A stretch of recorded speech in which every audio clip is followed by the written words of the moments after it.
தமிழ்நாட்டுக்கு வருகை தந்த பிரதமர் மோடி தமிழ்நாடு வளர்ச்சி திட்டங்களை தடுக்கிறது, தமிழ்நாடு வளர்ச்சி பாதையில் முன்னேறுவதற்கு திமுக தடையாக இருக்கிறது என்றெல்லாம் பேசிவிட்டு சென்றிருந்தார். 2 நாட்களில் 4 இடங்களுக்கு பயணப்பட்ட அவர் தமிழ்நாட்டுக்கு தான் செய்த நலத்திட்டங்கள் என்று எந்த திட்டத்தையும் பட்டியல் போட்டு கூறவில்லை. மாறாக திமுக குற்றம் செய்கிறது, திமுக சரியாக செய்யவில்லை என்று மொத்தம் பொதுவான குற்றச்சாட்டுகளை அரசியல் கட்சி தலைவரை போல பேசினாரே தவிர பிரதமராக பேசவில்லை என்பது பலரும் அவர் மீது முன்வைக்கும் குற்றச்சாட்டு. இந்த நேரத்தில் தான் தமிழ்நாடு நிதியமைச்சர் Thangam Thennarasu the Frontline இதழுக்கு திரு ஆர்.கே. அவர்களிடம் அளித்த பேட்டி இப்போது ட்ரெண்டிங்கில் வந்திருக்கிறது. ஆர்.கே. அவர்கள் கேட்ட கேள்விகள் என்ன, தமிழ்நாடு நிதியமைச்சர் தங்கம் தென்னரசு அதற்கு சொன்ன பதில் என்ன, தமிழ்நாடு உண்மையில் எதை நோக்கி நகர்ந்து கொண்டிருக்கிறது, பிரதமர் மோடி சொன்ன குற்றச்சாட்டுகளுக்கு தங்கம் தென்னரசுவின் பேட்டியில் என்ன பதில் இருக்கின்றது, பிரதமர் மோடி எதை மையப்படுத்தி நாட்டை நகர்த்துகிறார், தமிழ்நாடு எதை மையப்படுத்தி நகர துடிக்கிறது என்பது பற்றி விரிவாக பேசுவதுதான் இன்றைய கோடாங்கி. நீங்கள் வெற்றிகரமான ஊடகவியலாளராக ஓர் வாய்ப்பு உங்கள் பேரலை முன்னெடுப்பில் ஆழி அகாடமி வழங்கும் ஊடகத்துறையில் பணியாற்ற ஆர்வம் உள்ளவர்களுக்கான பொலிட்டிக்கல் ஜேர்னலிசம் வகுப்புகளின் வெற்றிகரமான 2 பேட்ச்களை தொடர்ந்து தமிழ்நாட்டின் முன்னணி ஊடகவியலாளர்களின் நேரடி வழிகாட்டுதல்களுடன் மார்ச் முதல் 3வது பேட்ச் தொடங்குகிறது. கூடுதல் தகவல்களை அறிந்து கொள்ளவும் உடனே பதிவு செய்து கொள்ளவும் டிஸ்கிரிப்ஷனில் ஆழி அகாடமி இணையதள இணைப்பு கொடுக்கப்பட்டுள்ளது. தமிழ்நாடு நிதியமைச்சர் தங்கம் தென்னரசு இந்த முறை முதல் முறையாக தனது நிதிநிலை அறிக்கையை தாக்கல் செய்தார். நிதிநிலை அறிக்கையை தாக்கல் செய்யும் பொழுது ஒரு தமிழறிஞர் பட்ஜெட் வாசிக்கிறார் என்றுதான் பலரும் புகழாரம் சூட்டிக் கொண்டிருந்தார்கள்.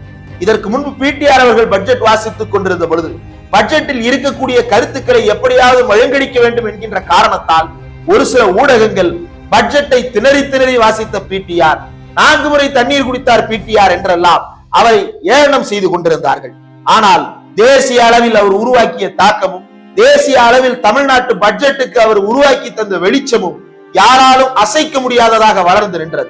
அந்த வழியில் இப்போது தங்கம் தென்னரசு வாசித்திருக்கும் பட்ஜெட்டும் பல்வேறு முக்கியமான விஷயங்களை உள்ளடக்கி இருப்பதை ஏற்கனவே நாம் விரிவாக பல்வேறு காணொளிகளில் பேசி இருக்கிறோம். இப்போது பட்ஜெட்டுக்கு பின்னால் இருக்கும் ஐடியா என்ன என்பது பற்றித்தான் ஊடகவியலாளர் திரு ஆர்.கே. அவர்களுக்கு தங்கம் தென்னரசு பேட்டி அளித்திருக்கிறார். தமிழ்நாட்டின் முன்னாள் முதலமைச்சர் பேரறிஞர் அண்ணாவின் மாபெரும் தமிழ் கனவு என்கின்ற வார்த்தையை பிரயோகப்படுத்தி இருக்கிறீர்கள். தொடர்ந்து 7 தூண்கள் தான் இந்த பட்ஜெட்டை தாங்கி நிறுத்துவன என்றும் குறிப்பிடுகிறீர்கள் என்று கேள்வி எழுப்பப்பட்ட போது அதற்கு தங்கம் தென்னரசு அவர்கள் சொன்ன பதில் முக்கியமானதாக பார்க்கப்படுகிறது. Yes, I would like to say that the budget is not a mere bundle of statistics or numbers. It should always have the reflections of the lives of the people என்று குறிப்பிட்டிருக்கிறார். பட்ஜெட் என்பது புள்ளி விவரங்களையும் எண்களையும் மட்டும் பட்டியல் போட்டு கூறுவது அல்ல, அது சாமானிய மக்களினுடைய வாழ்க்கையை பிரதிபலிப்பதாக இருக்க வேண்டும், அவற்றுக்கு தீர்வு வழங்குவதாக இருக்க வேண்டும் என்று குறிப்பிட்டிருக்கிறார். அறிஞர் அண்ணா நாடாளுமன்றத்திலும் சட்டப்பேரவையிலும் மக்கள் மன்றத்திலும் தொடர்ந்து பேசி வந்த கருத்துக்கள் இவைதான். நாடாளுமன்றத்தில் மாநிலங்களவை உறுப்பினராக பேரறிஞர் அண்ணா 1962 1966 இடைப்பட்ட காலங்களில் பல்வேறு உரைகளை பேசி இருக்கிறார். அதில் அவர் அழுத்தம் திருத்தமாக பதிவு செய்வது ஒரு விஷயத்தை தான், இன்னும் எவ்வளவு காலம் மாநிலங்களை வஞ்சித்துக் கொண்டே இருக்க போகிறீர்கள் என்று அன்று அவர் கேட்ட கேள்வி இன்றைக்கும் கூட தமிழ்நாட்டில் எதிரொலித்துக் கொண்டே இருக்க வேண்டிய நெருக்கடியில் தான் இருக்கிறது. அறிஞர் அண்ணா 1962 நாடாளுமன்றத்தில் பேசும் பொழுது there is another erroneous impression that is being created by the members of the ruling party. They say, do not ask for the distribution of profits now, you go on producing, it is your duty to produce, so produce more and more, but do not talk about the distribution now because distribution comes only after production என்று குறிப்பிட்டு ஆளுங்கட்சி தரப்பு அண்ணாவை நோக்கி சொன்ன வார்த்தைகளை பதிவு செய்கிறார். நீங்கள் பகிர்மானத்தை பற்றி கேள்வியை எழுப்பக்கூடாது, உற்பத்தியை பற்றி மட்டும் தான் பேச வேண்டும், உற்பத்தி செய்வது உங்கள் பொறுப்பு, உற்பத்தி செய்யுங்கள், உற்பத்தியை செய்யும் பொழுது பகிர்மானத்தை பற்றி பேசக்கூடாது, உற்பத்தி எல்லாம் நிறைவடைந்த பிறகுதான் பகிர்மானத்தை பற்றி பேச வேண்டும் என்று ஆளுங்கட்சிக்காரர்கள் சொல்லுகிறார்கள் என்று குறிப்பிட்ட அண்ணா அதற்கு அடுத்த வரியில் let me add that only in economic books does production comes in the first and the distribution in the second chapter, but in actual practice while you produce you distribute, you do not go on producing and then pile up all the goods and one fine morning come and say, now we shall have distribution. This is not the way in which economic activities are to be conducted. That is only the way in which the economic books should be written என்று குறிப்பிட்டிருக்கிறார். பொருளாதார புத்தகங்களில் வேண்டுமானால் முதல் அத்தியாயத்தில் உற்பத்தியும் இரண்டாவது அத்தியாயத்தில் பகிர்மானமும் கொடுக்கப்பட்டிருக்கலாம். ஆனால் உண்மையில் ஒரு பொருளாதார செயல்பாட்டின் காலகட்டத்தில் பகிர்மானம் என்பது உற்பத்தியின் பொழுதே நடைபெறுவதாக இருக்க வேண்டும். அப்படி இல்லாவிட்டால் அது ஏட்டுக்கு பயன்படுமே தவிர நாட்டுக்கு பயன்படாது என்று குறிப்பிட்டு பேசியிருக்கிறார் பேரறிஞர் அண்ணா. அந்த வார்த்தைகளை நினைவு கூறும் வகையில் சில விஷயங்களை சுட்டிக்காட்டி இருக்கிறார் அமைச்சர் தங்கம் தென்னரசு. தமிழ்நாட்டுக்கு இப்போது வரைக்கும் பேரிடர் நிவாரண நிதி வந்து சேரவில்லை, ஒரு பைசா கூட வரவில்லை. மாறாக ஒன்றிய அரசு தமிழ்நாட்டை நோக்கி பழிச்சொற்களை மட்டுமே கூறிக்கொண்டிருக்கிறது. கூடுதலாக தமிழ்நாடு மூலதன செலவினங்களை குறைத்துக் கொண்டிருக்கிறது என்று சுட்டிக்காட்டுகிறார்கள் பல பேர். அப்படி உண்மையிலேயே தமிழ்நாடு மூலதன செலவுகளை குறைத்துக் கொண்டிருக்கிறதா என்பதை விளக்கமாக சொல்லுகிறார் அமைச்சர் தங்கம் தென்னரசு. அதாவது தமிழ்நாட்டில் மெட்ரோ என்ற ஒரு திட்டம் செயல்படுத்தப்படுகிறது. அந்த மெட்ரோ ரயில் திட்டத்திற்கு மாநில அரசு கொடுக்கும் தொகைக்கு நிகரான தொகையை ஒன்றிய அரசும் தர வேண்டும். அப்படி தருவதன் அடிப்படையில் தான் அந்த மெட்ரோ ரயில் திட்டம் என்பதே உருவாக்கப்பட்டது. ஆய்வுகள் எல்லாம் செய்து முடிக்கப்பட்டுத்தான் திட்டங்கள் தொடங்கப்பட்டன.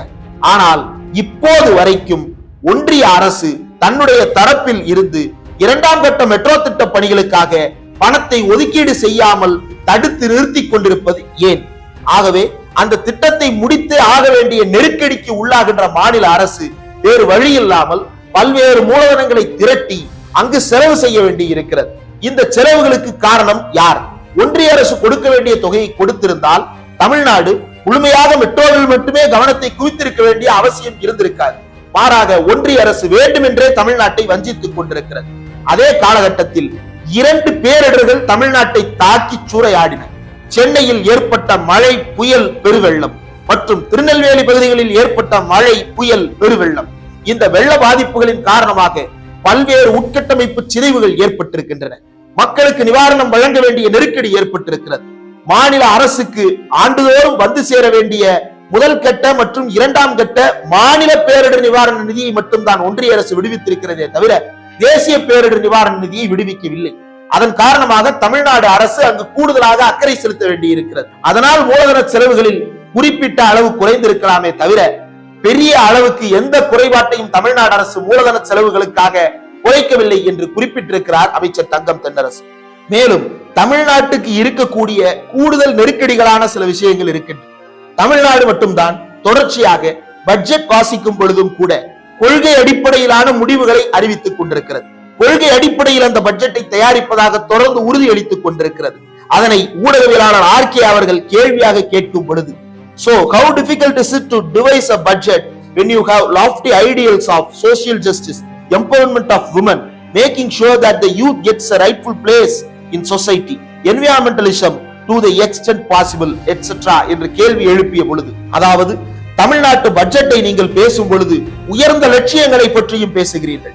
சமூக நீதி, பெண்கள் முன்னேற்றம், இளைஞர்களுக்கான வாய்ப்பு, பொருளாதாரத்தோடு சேர்த்து சமூக சுற்றுச்சூழலையும் பாதுகாத்தல் உள்ளிட்ட பல்வேறு விஷயங்களையும் கையில் வைத்துக் கொண்டு இந்த பட்ஜெட்டை தயாரிப்பது எவ்வளவு சிக்கலானதாக இருக்கிறது என்று கேள்வி எழுப்பி இருக்கிறார். அதற்கு பதிலளித்த அமைச்சர் Thangam Thennarasu, we have our own dream, the மாபெரும் தமிழ் கனவு, which we have always said என்று குறிப்பிட்டுவிட்டு தமிழ்நாட்டில் பெண்களுடைய முன்னேற்றமும் இளைஞர்களுடைய முன்னேற்றமும் பட்ஜெட்டில் முக்கிய கூறுகளாக தொடர்ந்து பேசப்படுபவை. அதற்கு காரணம் விளிம்பு நிலையில் இருக்கக்கூடிய மக்கள் முன்னேற்றம் அடைந்தால் மட்டும்தான் பொருளாதாரம் சமச்சீரான வளர்ச்சியை அடையும் என்கின்ற பதிலையும் கொடுத்திருக்கிறார். இதில் இருக்கக்கூடிய இன்னொரு முக்கியமான விஷயம் என்னவென்றால், the main constraint is resources என்று குறிப்பிட்டிருப்பார். வளங்கள் அல்லது வள ஆதாரங்கள் என்று குறிப்பிடலாம். தமிழ்நாட்டை பொறுத்த வரையில் தமிழ்நாடு தொடர்ச்சியாக மக்களுக்கான நலத்திட்டங்களையும் அரசியல் நலன் பயக்கக்கூடிய பல்வேறு விஷயங்களையும் தொடர்ந்து செய்து வந்திருக்கிறது.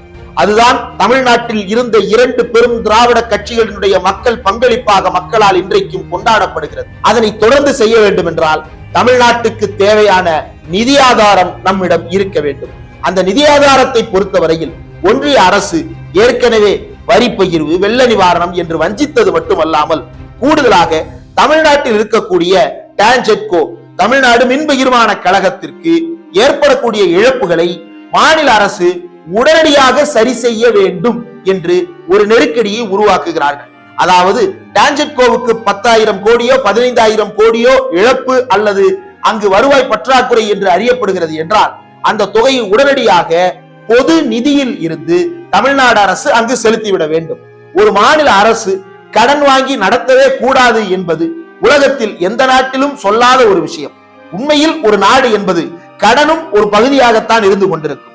அந்த கடனை எவ்வளவு அடைக்க முடிகிறது, அந்த கடனை எவ்வளவு சீக்கிரம் சரி செய்ய முடிகிறது, எப்படியான வகைகளில் அந்த கடனை ஈடு செய்ய போகிறோம் என்பது குறித்த திட்டம் தெளிவாக இருந்தால் அந்த மாநில அரசு அதனை சிறப்பாக செய்ய முடியும் என்பதை ஏற்கனவே தமிழ்நாட்டின் முன்னாள் நிதியமைச்சர் பிடிஆர் பழனிவேல் தியாகராஜன் பலமுறை தெளிவுபடுத்தி இருக்கிறார். ஒரு வளரும் பொருளாதாரத்தில் கடனும் சேர்ந்தே வளரும் என்று அவர் பலமுறை சுட்டிக்காட்டி இருக்கிறார். இந்த இடத்தில் தமிழ்நாடு டான்ஜெட்கோவுக்கு ஏற்படக்கூடிய இழப்புகளை பொது நிதியில் இருந்து ஈடு செய்ய வேண்டிய நெருக்கடியை ஒன்றிய அரசு கொடுக்கிறது. காரணம், இதற்கு முன்பு உதயமின் திட்டம் போன்றவற்றில் தமிழ்நாடு அரசு எடப்பாடி பழனிசாமி காலத்தில் ஒப்புதல் அளித்ததுதான். அந்த ஒப்புதலின் அடிப்படையில் பல்வேறு சிக்கல்களை நாம் சந்தித்துக் கொண்டிருக்கிறோம். ஒன்றிய அரசின் அத்தனை கட்டுப்பாடுகளையும் ஏற்க வேண்டிய நெருக்கடிக்கு நாம் தள்ளப்பட்டிருக்கிறோம். அந்த தள்ளப்பட்ட நெருக்கடியின் காரணமாகத்தான் இந்த நிதி இழப்பை நாம் சந்திக்க வேண்டி இருக்கிறது. ஒருவேளை இந்த 17,000 கோடி பொது நிதியில் இருந்திருந்தால் அந்த பொது நிதியில் இருக்கக்கூடிய விஷயங்களை வைத்து மக்களுக்கு இன்னும் பல்வேறு நலத்திட்டங்களை கொண்டு போய் சேர்க்க முடியும். அப்படி செய்துவிடவே கூடாது என்கின்ற நோக்கத்தில் ஒன்றிய அரசு செயல்பட்டுக் கொண்டிருக்கிறது என்று சந்தேகத்தை எழுப்பி இருக்கிறார் அமைச்சர் தங்கம் தென்னரசு. தங்கம் தென்னரசு அவர்களின் பேட்டி ஊடகங்களில் வெளியான அதே காலகட்டத்தில் தமிழ்நாட்டில் சுற்றி கொண்டிருந்த பிரதமர் நரேந்திர மோடியோ வேறு சில விஷயங்களை குறிப்பிட்டிருக்கிறார். தமிழ்நாடு வளர்ச்சியை நோக்கி முன்னேற மாட்டேன் என்கிறது. ஆனால் தமிழர்கள் வளர்ச்சி அடைந்தவர்களாக இருக்கிறார்கள். தமிழ்நாடு எந்த திட்டத்தையும் ஏற்றுக்கொள்ள மறுக்கிறது. ஆனால் அதை தாண்டி நான் உங்களுக்கு திட்டங்களை செயல்படுத்திக் கொண்டிருக்கிறேன் என்று உச்சகட்ட பொய் ஒன்றை பேசியிருக்கிறார் என்று சுட்டிக்காட்டுகிறார்கள் அரசியல் நோக்கர்கள். காரணம், தமிழ்நாட்டில் அல்ல எந்த மாநிலத்திலும் ஒரு திட்டத்தை செயல்படுத்த வேண்டுமானால் அந்தந்த மாநிலங்களில் இருக்கக்கூடிய துறைகளின் மூலமாகத்தான் அந்த திட்டங்களை செயல்படுத்த முடியும். அப்படி ஒன்றிய அரசினுடைய திட்டங்கள் தமிழ்நாட்டுக்கு வந்து சேர்ந்தது என்று பிரதமர் மோடி சொல்லுகிறார் என்றால் அது மாநிலத்தில் இருக்கக்கூடிய அமைச்சகத்தின் மூலமாக, அதன் கீழ் இருக்கக்கூடிய துறைகளின் மூலமாக, அந்தந்த மாவட்டத்தில் இருக்கக்கூடிய செயலகங்களின் மூலமாக, மாவட்ட ஆட்சி தலைவரின் மூலமாகத்தான் மக்களை சென்று அடைந்து கொண்டிருக்கின்றனவே தவிர நேரடியாக மோடியே வந்து அத்தனை வீட்டுக்கும் இங்கு எல்லா திட்டங்களையும் செய்து வைத்தது போன்ற ஒரு தோற்றத்தை உருவாக்க முயற்சி செய்து மாநில அரசினுடைய பங்களிப்பை அதிலிருந்து புறக்கணிப்பு செய்வது மோசடிதான் என்று சுட்டிக்காட்டுகிறார்கள். காரணம், தமிழ்நாடு எந்த ஒரு மக்கள் நல திட்டத்தையும் தடுத்து நிறுத்தியதாக அபிஷியலாக அதிகாரப்பூர்வமாக எந்த தகவலையும் பிரதமர் அலுவலகமோ அல்லது பிரதமரோ தெரிவிக்கவில்லை. மாறாக தமிழ்நாட்டின் திட்டங்கள் பலவற்றை இன்றைக்கு தேசிய திட்டங்களாக மாற்றிக் கொண்டிருக்கிறது பிஜேபி. அதே காலகட்டத்தில் தமிழ்நாடு அந்த திட்டத்தை செயல்படுத்திக் கொண்டிருக்கின்ற காரணத்தால் அந்த திட்டத்தோடு ஒன்றிய அரசின் திட்டங்கள் இணைத்து செயல்படுத்தப்படுகின்றனவே தவிர ஒன்றிய அரசின் திட்டங்கள் புறக்கணிக்கப்படவில்லை. இதைத்தான் பிரதமர் மோடி புரிந்தும் புரியாமல் மக்களுக்கு குழப்பத்தை ஏற்படுத்தும் வகையில் பேசிக் கொண்டிருக்கிறார் என்று சுட்டிக்காட்டுகிறார்கள். உதாரணத்துக்கு வீட்டுக்கு வீடு குடிநீர் வழங்குகின்ற திட்டம். தமிழ்நாட்டில் 1970களிலேயே குடிநீர் வடிகால் வாரியம் அமைக்கப்பட்டு குடிநீரை எப்படி மக்களுக்கு சுத்திகரித்து பாதுகாப்பான முறையில் பக்குவமாக கொண்டு போய் சேர்ப்பது என்பதை பற்றி யோசிக்க தொடங்கிவிட்டது தமிழ்நாடு.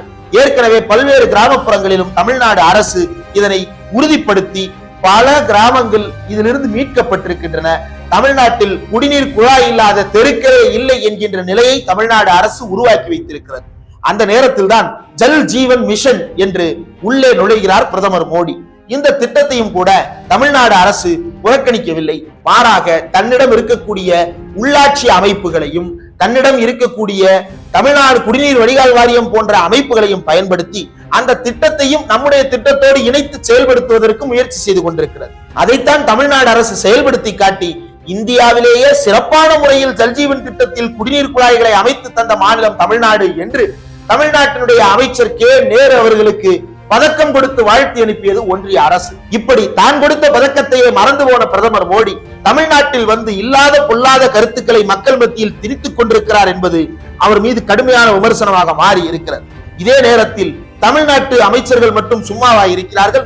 அவர்கள் தான் பிரதமர் மோடியை எப்போது பார்த்தாலும் குறை சொல்லிக் கொண்டே இருக்கிறார்களே என்றால் பிரதமர் மோடி சொல்லும் குற்றச்சாட்டுகளுக்கும் தமிழ்நாடு அரசு முன்வைக்கும் குற்றச்சாட்டுகளுக்கும் இருக்கும் அடிப்படை பிரச்சனையை தான் தமிழ்நாட்டின் நிதியமைச்சர் தங்கம் தென்னரசு அவர்கள் ஊடகவியலாளர் ஆர்கே அவர்களுக்கு ஃப்ரண்ட்லைன் இதழில் அளித்த பேட்டியில் குறிப்பிட்டிருக்கிறார். தமிழ்நாடு திட்டவட்டமாக எந்தெந்த திட்டத்தில் எவ்வளவு நிதி வர வேண்டும், எவ்வளவு நிதி வந்திருக்கிறது, எவ்வளவு நிதி வரவேண்டி இருக்கிறது என்பதை தெளிவாக வரையறுத்து வகுத்து கூறுகிறது. ஆனால் ஒன்றிய அரசோ அப்படியான எந்த விதமான தீர்க்கமான குற்றச்சாட்டுகளையும் தமிழ்நாடு அரசின் மீது முன்வைக்க முடியாத ஒரு நிலை இருக்கிறது.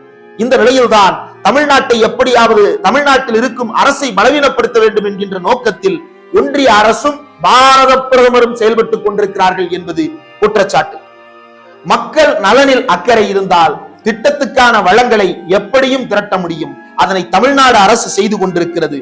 உண்மையில் தமிழ்நாடு அரசு இந்த திட்டங்களில் ஏதாவது குறைபாடு வைத்திருந்தால் ஒன்றிய அரசு அதனை உள்ளபடியே சுட்டிக்காட்டி இன்னென்ன விஷயங்களில் இன்னென்ன சிக்கல்கள் இருக்கின்றன என்பதை துறை ரீதியாக அணுக வேண்டுமே தவிர அவற்றை அரசியல் ரீதியான ஆதாயத்திற்காக இல்லாத விஷயங்களை பேசிக் கொண்டிருப்பது தமிழ்நாட்டு மக்களால் என்றைக்கும் நிராகரிக்கப்படும் என்றும் சுட்டிக்காட்டுகிறார்கள். 1962 ஜூன் மாதத்தில் அறிஞர் அண்ணா நாடாளுமன்றத்தில் பேசும் பொழுது குறிப்பிட்ட ஒரு வரி இங்கும் பொருத்தமானதாக மாறுகிறது. People do not merely read the reports about what is said outside this house to defend their case. They also read what is said inside the house என்றும் குறிப்பிட்டிருக்கிறார் பேரறிஞர் அண்ணா. தமிழ்நாடு சட்டப்பேரவையில் நடைபெற்றுக் கொண்டிருக்கும் விவாதங்களையும் தான் மக்கள் உற்று கவனித்துக் கொண்டிருக்கிறார். என்ன சொல்கிறது ஒன்றிய அரசு? பொறுத்திருந்து பார்ப்போம்.